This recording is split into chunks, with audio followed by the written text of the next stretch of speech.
रमेश वर्मा, एक मध्यम आकार की परिवहन सेवा कंपनी के मालिक, संघर्ष कर रहे थे। उनका व्यवसाय चल रहा था, लेकिन बढ़ नहीं रहा था। देर से डिलीवरी, बढ़ती ईंधन लागत और नए ग्राहकों की कमी जैसी दैनिक समस्याएं उनके संचालन और मन की शांति पर भारी पड़ रही थीं। तभी उनकी मुलाकात किरण जी से हुई, जो एक अनुभवी लॉजिस्टिक्स सलाहकार थे। ध्यान से सुनने के बाद किरण ने कहा, मुझे थोड़ा समय दीजिए और मैं आपको दिखाऊंगा कि बेहतर परिणामों के लिए अपने व्यवसाय को कैसे अनुकूलित किया जाए। मुख्य समस्याओं की पहचान करना। विस्तृत व्यवसाय ऑडिट के बाद किरण ने प्रमुख परिचालन कमियों की पहचान की।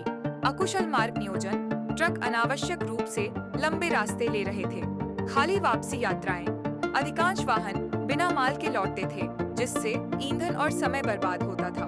मैनुअल संचालन, कागजी कार्रवाई मैन्युअल रूप से की जाती थी, जिससे त्रुटियां और देरी बढ़ती थी। विपणन और ग्राहक प्रतिधारण की कमी, ग्राहकों को आकर्षित या बनाए रखने की कोई रणनीति नहीं थी। स्मार्ट समाधान लागू किए गए। किरण ने एक अनुकूलित सुधार रणनीति विकसित की। मार्ग अनुकूलन सॉफ्टवेयर, ईंधन लागत में 20% की कमी आई।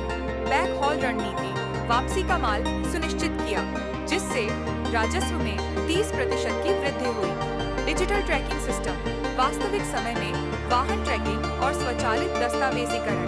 ग्राहक वफादारी कार्यक्रम, ग्राहकों को बनाए रखने और आकर्षित करने के लिए छूट और प्राथमिकता सेवा। 6 महीने के भीतर दृश्यमान परिणाम परिवर्तनों के कारण एक उल्लेखनीय बदलाव आया। राजस्व में 40% की वृद्धि हुई। परिचालन लागत में 25% की कमी आई। नए ग्राहक जुड़े। पुराने लौटे चालकों और कर्मचारियों ने सुचारू कार्य प्रवाह की सूचना दी।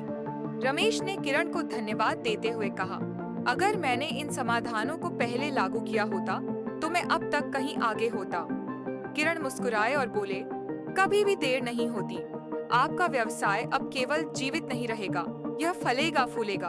और बस ऐसे ही एक और परिवहन व्यवसाय को अपनी विकास गाथा मिल गई, सही मार्गदर्शन, उपकरणों और दूरदृष्टि के साथ।